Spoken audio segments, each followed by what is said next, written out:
So, all right, guys. Well, it is April 18th. Kind of crazy to feel like summer is like basically almost here. I feel like it was winter. Like, I mean, I know it's been warm for a while, but I'm still like, oh my God, it's like April, and oh my God, it's gonna be May. Like, this year's flying by, which is great because it's exciting for summer, at least in those things. Not a whole lot of big announcements.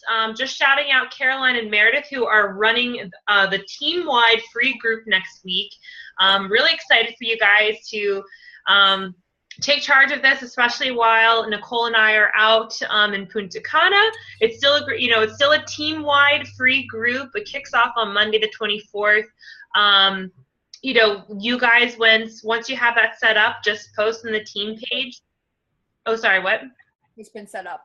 Oh, sweet. Yeah, once, and then just feel free to add us in and make all the coaches admins, and so that everybody else can add their girls, and just a great time to start marketing to get everybody excited for the free group. Also, for next Tuesday, I'm going to keep you guys posted. I haven't 100% decided if I'm doing one-on-ones next week. I should be able to. Just with leaving for Punta Cana next Thursday, I don't know what my week is looking like 100% yet. So we're going to plan on it until I let you know. But next Tuesday, instead of our team call, we are doing a live power hour. I just wanted to have a volunteer I should be able to be there, but I would like a volunteer of someone who could run the live power hour. Do we have any possible takers? Loretta? Sweet. Yeah, you've done a few of them, so you kind of know how it works. So, sweet. That would be a huge help. There's just a couple things going on next week, so that would be awesome. So thank you, ladies.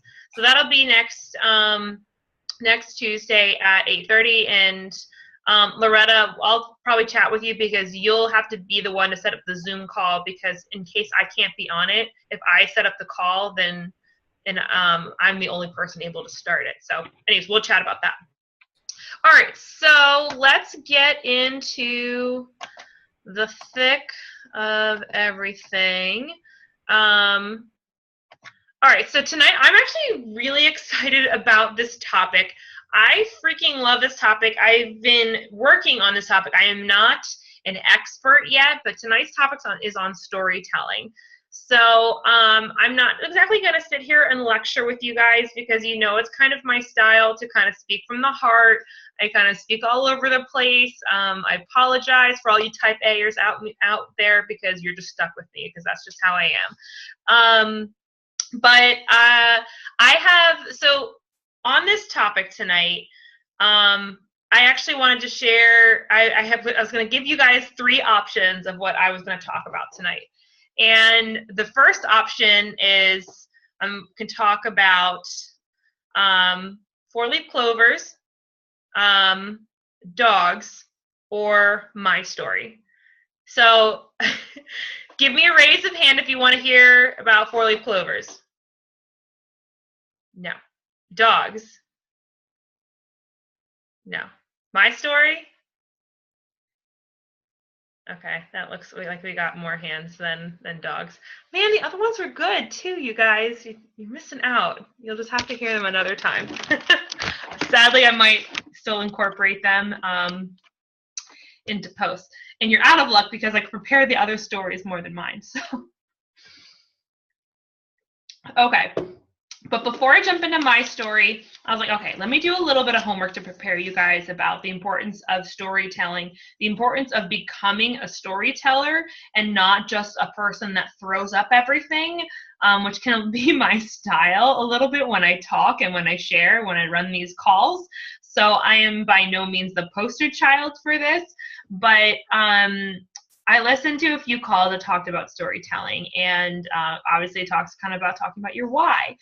And, so there's 3 points, and then there's 3 things that I want you guys to think of. And then I know they might sound basic, and you've probably heard me talk about them before, but the first thing about storytelling is sharing your struggles.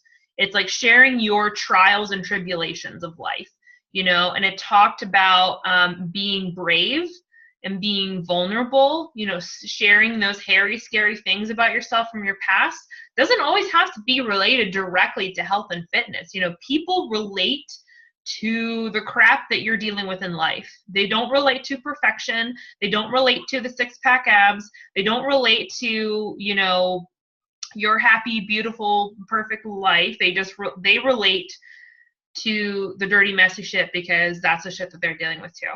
So, and that's exactly what he said. The messier, the better. So I like that, you know, and Caroline, you kind of cracked me up because this, you know, your posts are always like, well, I guess I did it again, but here I am trying again, like to be healthier. So, you know, people relate to that. People relate to, you know, yeah, everyone just had like Easter, and who didn't like snack a little bit on Easter, right?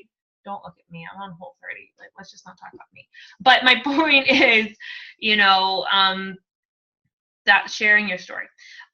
2, how did Beachbody come into your life? You know, and I kind of wrote this down. I kind of like, there's the you, and then there's the new. You to new. How did you get from you to new? And so how did Beachbody come into your life? Why did Beachbody come into your life? Like, you know, that kind of transition. And number 3 is, how has Beachbody changed your life? And I like that this particular coach talked about how just, you know, maybe you're still early in your journey. Maybe you haven't fully had or you don't see yourself as having the physical transformation that you want. You know, maybe we on this team have seen your physical transformation, but maybe you don't believe it yet. So that's hard. So maybe it feels hard for you to share that on social media. But remember, you know, you guys are all coaches here. There's also another reason you're here. You're here because of this community, of this team, the fact that we all band together. You know, we are our own tribe, our own little family. You know, you're here because you have other goals that are outside of your health and fitness. You know, you might have financial goals, you have freedom goals, you have like boss girl goals, you know, and so there's a lot of other reasons why you're here, and that all goes back to you and your story. So okay, so to get back to mine, and I'm going to try to make this as little as I don't know, I was going to say as not messy as possible, but that would be impossible. So a lot of you guys know my story. You've heard the bridesmaid's dress story of, you know, me not fitting in to the dress, why I needed to lose the weight, why I actually bought a challenge pack that day, right? You guys know that. But, you know, honestly, part of why I struggled with sharing my story for a long time is because I saw myself as every other girl. I'm like, well, I was like every other girl. I had self-esteem issues. I, you know, felt fat my whole life. And what made me different from anybody else? I didn't have any severe trauma necessarily that I went through as a kid. I had a great family. I'm the oldest of 5 kids. But that already is what makes me different than every other girl out there. And, you know, and I didn't feel original enough for the longest time in sharing my story. So finally, I started thinking about the things that I went through and those things, those hard moments in life that started to define me, or honestly, that just started to define those negative times in my life that really brought me down. And, you know, one of those times for me that I shared that I know you guys, it's easy for me to laugh at, but honestly, I'll still never forget the moment when I was 12 years old and I was at a 6th grade, I was at a middle school dance, and this guy, or this little boy, I should say, in my class ran up to me and was laughing at me because he was like, ha, ha, ha, you have a mustache, because I was a hairy girl. And it's, you know, and I laugh because I'm deflecting it because, well, looking back, I think it's hysterical. But honestly, at the time, I ran to the bathroom and I cried. I cried because that was a moment that someone actually told me I wasn't good enough. And in that moment, I believed him. And it was in that moment that not only did I believe that he believed it, but I then believed and assumed that everybody else thought the same thing. And it was in that moment that it's easy for us to laugh and think these things are funny. We brush them off. We say, hey, I've grown, I've matured, it's fine. But 12-year-old Claire let that seed take root, and that root created a tree. And I didn't know it at the time. And I didn't know that that little seed was honestly what would tear me apart for years. And so I, I went through middle school. Honestly, I think like most kids, I was shy. I was quiet. Why would I have a voice when people would make me feel like crap, So I didn't have a reason to feel confident when, physically on the outside I looked gross. Why would I be appealing to a guy or girl, or guy or girl, like guys that I was interested in middle school, or girls that I wanted to be friends with, or people that I wanted to fit in with when I was young, and that just translated right into high school. Honestly, I don't think I've ever really shared this on social media. One of the big reasons why I wanted to go to good counsel is because I wanted a fresh start.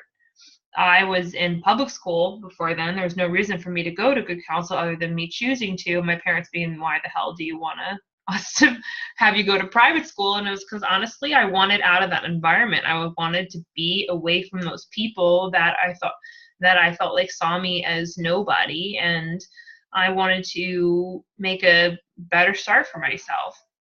And so that's largely why I went to good counsel, because I wanted to meet new people, and I thought that I could find better friends and better roots. And and I did for a little bit in freshman year.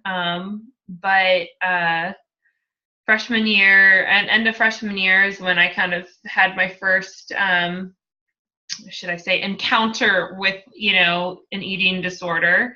And it's in these thoughts and in these moments that, again, it's easy. I kind of default to being like, oh, well, almost every girl has had some kind of encounter with an eating disorder. It's kind of like, I almost hate telling the story because I feel like it's your typical teen story. And again, this goes back to me, I shouldn't say hating my story, but I feel like, well, what does that make me? Why does this make me original? Why does this set me apart? And I'm sharing this with you guys and I'm being honest with you guys because a lot of you guys might be having the same kind of thoughts about why do I have a story to tell and how can I tell it? And I'm telling you guys this because there is a Loretta out there that needs to hear your story. There's a Caroline out there, there's a Meredith, there's a Brittany, and there's an Allie that is out there. And they need to hear it from you. They can't hear it from Danielle. They can't hear it from me. They can't hear it from Melanie frickin' Mitro or any of the top coaches. They need to hear it from you because they relate to you. And I have to tell myself that too. And so back when I was 14 years old, I thought that, I just felt I was 20 or 30 pounds heavier than I am now. And I felt gross and disgusted with myself. I was a freshman in college and, I recently had like my first boyfriend or whatever. And I know we really do need a team sleepover. And I just basically started counting calories because I thought that, that's like what was done back in the day, I should say. That's like what my mom told me to do. And I did it and I became obsessive and it was awful. I lost 10 pounds in 2 months, which is really unhealthy because that's like 5 pounds a month and that's kind of a lot. Or I don't even know if it was 2 months, to be honest. I think it was less than that. No, it was definitely less than that. It was a lot. Or maybe it was 1 month. Anyways, I was 14 and I spent the entire summer doing nothing but working out, going to soccer, swimming for 2 hours a day, going to the gym for 2 hours a day. And if I had to cheat, I would binge for hours at night and then do the same thing all over again and work out insanely. and I lost 20 pounds, 20 to 30 pounds that summer. It was the smallest I'd ever been. I was 14. This is back in like 2001, so I don't really have picture evidence. Sorry, I can't really do Throwback Thursday, which is probably good. But my story doesn't end there because, you know, for a while I felt really good. I felt in control. That wasn't the low point of my life.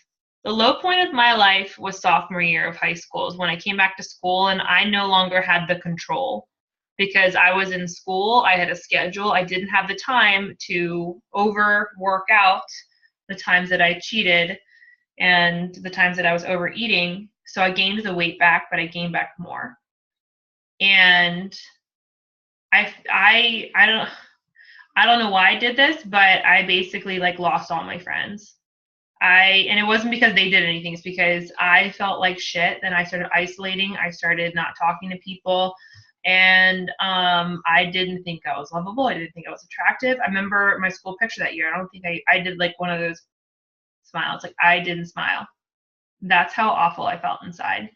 And like freshman year, I went from like having like that fresh start. I remember like 30 friends, like I had a huge friend group and we'd hang out all the time. To sophomore year, I did like nothing. And except for like go to school, go to soccer practice and come home and eat, obviously, and have Hot Pockets in the middle of the night because that's literally what I did. And that's when I knew I was depressed then. I just didn't know how to articulate it. And I didn't think depression happened to people like me, happened to people like me that are, you know, of reasonable health, of people that, you know, go to school and do normal things. I didn't want to kill myself or cut myself or anything like that. My mom asked me if I was depressed. I was like, no. And then I was pissed at her and then I would toil over that all night. But looking back, I'm like, damn, like, that's what, you know, that's clearly what it was. So I don't know how and when I ever pulled myself out of that, but that's what the rest of my high school life was like. I walked out with very few friends. It was really tough for me. And I had a really bad relationship with my parents. I wasn't close with them. I had a terrible relationship with my mom. We barely talked. We fought a lot, and it sucked because I needed her so badly then, and I pushed a lot of people away because inside I was so unhappy with myself that I didn't think that anybody could be happy with me, and I felt completely worthless. It's amazing that, you know, I was able to have like reasonable grades in high school and get into college, but honestly, college was the best thing for me. So fast forward to kind of getting to now, you know, college is when I became alive, but it's also when I discovered the wonders of alcohol and late night eating. So, you know, college is when, you know, honestly, it's when I found my best friends. It's when I joined my sorority. It just allowed me to, it's kind of like college was my new fresh start again. And it's what I needed. And I really was able to find me. It was when I met my future husband, as you guys know. You know, it allowed me to grow up spiritually and emotionally in ways that I really needed. You know, but the one thing that never changed was my eating habits. You know, I think over time, I slowly realized the importance of health and fitness, but I never really changed my eating habits. And that's honestly what got me to where I am today was, you know, this emotional connection to food. And that emotional connection goes all the way back to those deep, dark days of when I was 12 and 14 and felt like shit and felt like that was the only thing I could control when I was feeling awful. And that's what led me to stress eat in college or during work, or when my dog is pissing me off and it's running in here. Hold on. Riley, get out. Get out. Because what's a team call without Riley? Hey. Shh. You're interrupting me. I have nothing for you. I've got nothing. But yeah, so the truth is, guys, I didn't just I didn't just buy a challenge pack. June 2015 because I didn't fit into a bridesmaid's dress. It's because I had a lifetime worth of shit and baggage and bad habits, and that I wanted to change. And every girl that signs up with you has baggage, and they want to change that shit too. They might not even tell you all that in your goals, and you might not have even told me all that in your goals.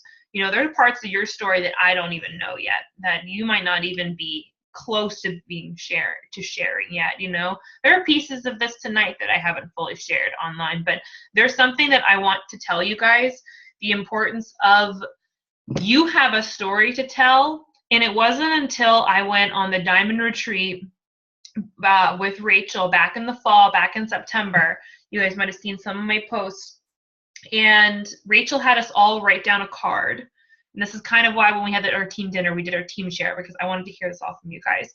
But on this card, Rachel told us, like, you know, write down who you are.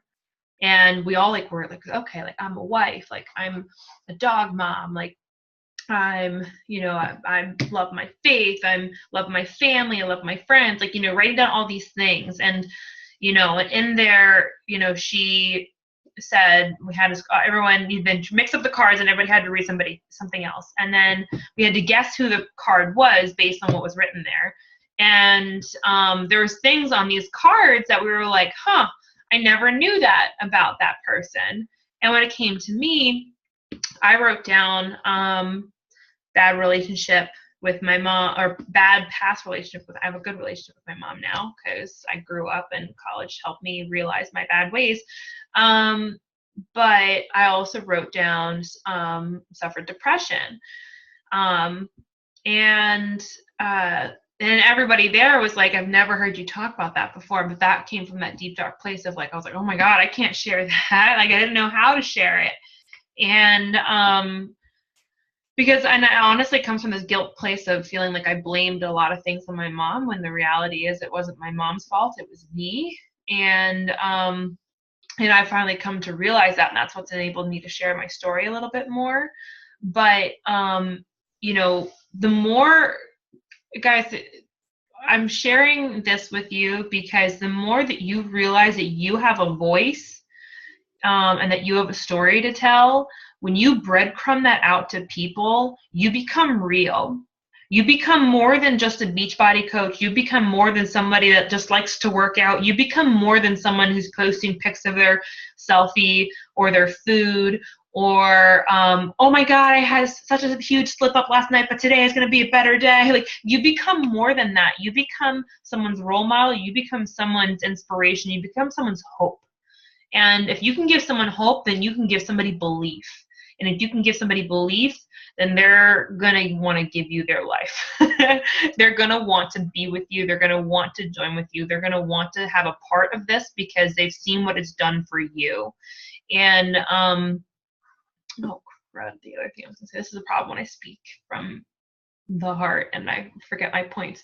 But, you know, all of you guys, oh, this is what I was going to say, is that it's not just going out there and saying the same story over and over and over again. If I just sat here and every 2 weeks, this is kind of funny, about every 2 weeks I drop a bomb.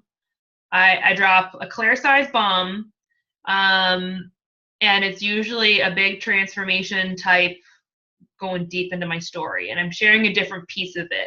But if I share the same thing, if I told the same thing over and over again, guys, you guys would get sick of hearing it.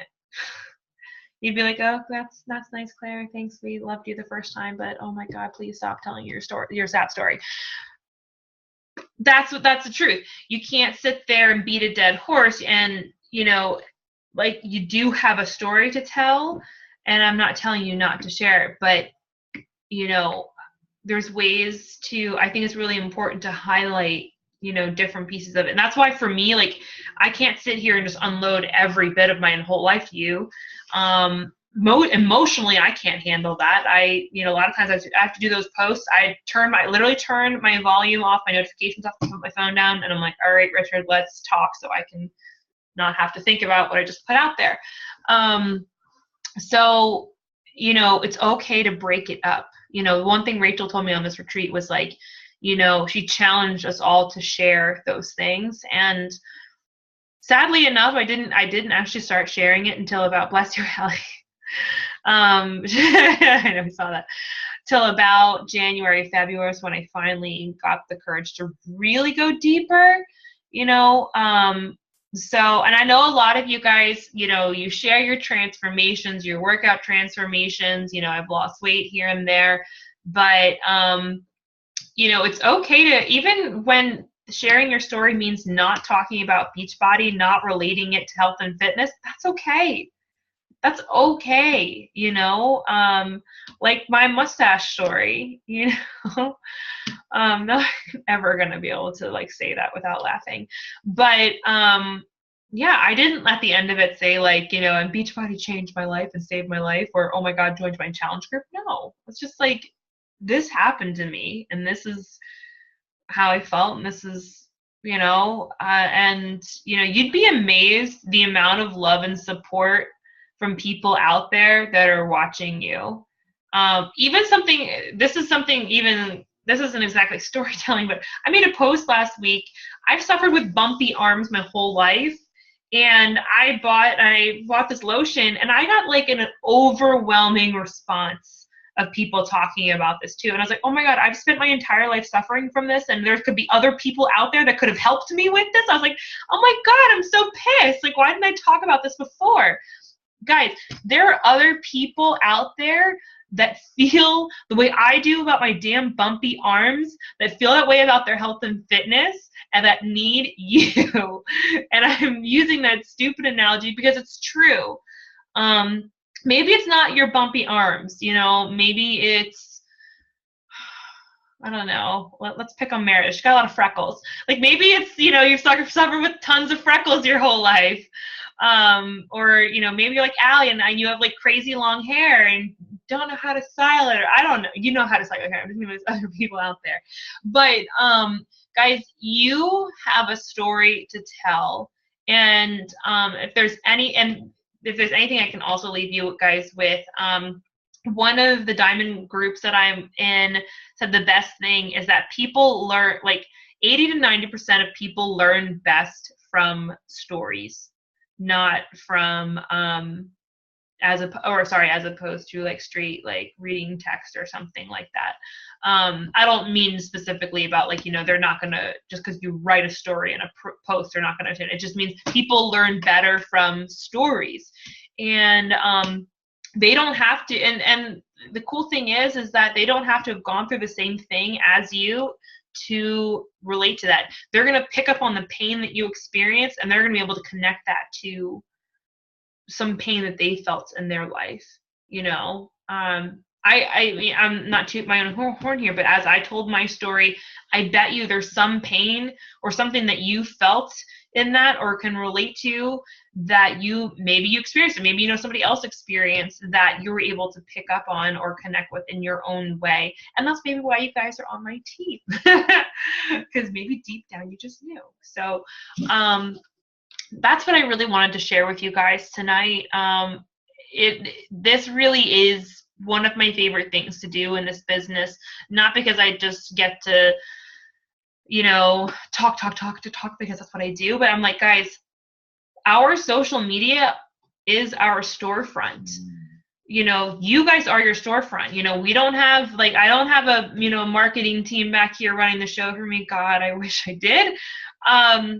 But you are your storefront, and you have to be able to tell your story in order to connect to people. So you can't just sit there and throw up workouts and shakes and stuff all day, though you still do that. It's still important, but you still need to sprinkle in the you still need to sprinkle in the humor, you still need to sprinkle in the fun, but guys, you got to sprinkle in the pain. And don't ever force a pain post, or as like I call it, a bomb post. I drop a bomb.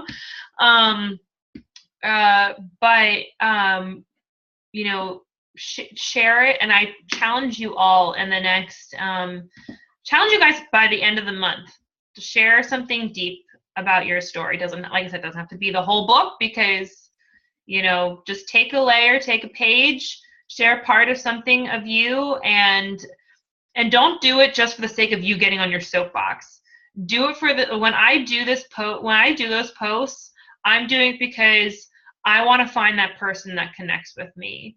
I want to find that person that has been through either that or can relate to what I've been through, because I want to talk to that girl. I want to meet that girl. I want to touch that girl. I want to connect and like I want to hopefully reach that person that needs to hear that same story. So think of that when you're doing those posts. It's not just about, you know, us getting on our soapbox and talking about like the woe is me kind of thing. It's you know, coming from that, it's kind of going back to that servant heart of being like, you know, I'm here to lead, I'm here to help, and try to be hopeful and inspiring. And that's usually like, I try to always frame it in such of like, okay, this is what I've been through and this is how I came out of it, you know, or this is how I'm continuing to work on it or something like that. That's a lot of times how I frame them. So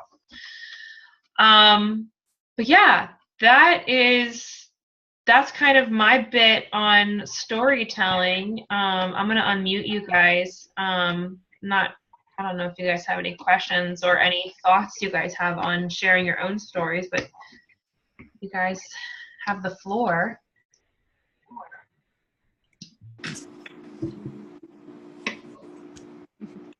How do you guys feel about sharing deep stuff publicly? It's nerve-wracking. Right. It's scary. I mean, like, I know that night that we all hung out, like I said, some stuff that, like, I don't even tell some friends that I have and things like that. And that was only, like, a little bit. And I can't imagine. Mm-hmm. And I guess, I don't know. I think it would be really strange to, like, post some of that online. Well, and, you know, one thing that helped, and I want you guys to know, I'm not saying here, okay, Claire told you that you have to now go like crack open that shell and pour it out. I'm not saying that, because honestly, I'm not in charge of ripping off your own Band-Aid. You are. You know, you are the only person that is in charge and capable of doing that. And what helped me was writing it down first. Honestly, was like when Rachel had us do that, I was like, wow, okay. Knowing that it was real, but also know, guys, it took me about 5 months before I actually really went there. And that's what, because I wasn't ready for it. But no, just because there is something deep and heavy on your heart, you don't have to share the whole thing either. I started breaking it down like little piece by little piece, you know, so that's the other way to think about it. And maybe it just means maybe your challenge between now and the end of the month is maybe you need to write it down first. Maybe you need to fight and wrestle with that demon first that way, before it can really start to find its way out. And here's the other thing too, because Allie, you're right. There's a lot of us might have gone through some deep, heavy stuff. You know, we don't also want to treat our social media like our therapist either. You know, I certainly, you know, if you guys have, you know, serious stuff, by all means, like I love every single one of you guys and cherish all the goods and bads that you've been through. But, you know, you guys have good heads on your shoulders. I know that you guys wouldn't put anything out there that you wouldn't seriously need, like, you know, some of your own counseling on the side for. So you guys have good heads about that, because we all know people that kind of can, you know, put a lot out there. And that's not what I'm telling you to do. I'm telling you to just be real with yourself and real with others. That's all. I know we have a lot of eyes spinning tonight. It's a lot to digest, but just know that it's about taking it on your pace. And when you share those things, you'll be surprised what else of your story comes out. And, you know, Loretta, you've, I feel like, always done such a great job. And you've highlighted so many of the painful struggles that you've been through in life, and you shared that a lot, like at our team dinner and things like that. So, I mean, honestly, guys, if you need some examples, go to Loretta's page. You probably share something almost weekly. Yeah, I try to do at least once a week, like not to annoy, and it's not always like, whoa, what did she just say? Because it is hard. A lot of people on Facebook are like my coworkers, and I work at a high school, and unfortunately high school teachers act like high schoolers and run their mouths, which, like, I don't know, I'm at a point in my life being a high school teacher where, go ahead, run your mouth. I don't really care. But, you know, it is hard. I mean, last month I had someone send me a article about how people that post about their health and fitness have mental issues. I'm like, well, then I guess call me a mental patient. Like, what is your end goal there?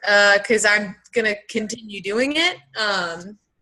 But yeah, I mean, just like Claire said, like just little pieces here and there. And then maybe every once in a while, like one that's like a complete like mic drop. Like, but yeah.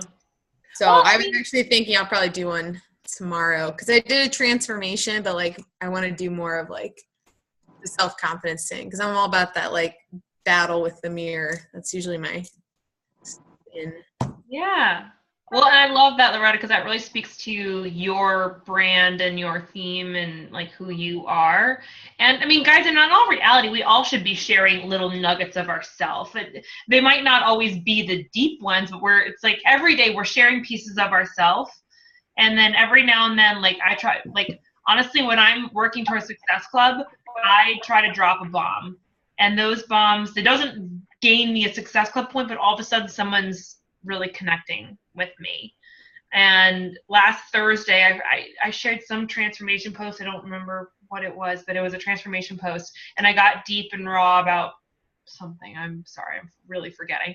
But I know it was something because two girls reached out to me and were like, they weren't like, oh my God, let me join your challenge group. They were like, oh my God, I connect with everything you said, kind of thing. So when you come at it from that point in your heart and your story, then it will come out.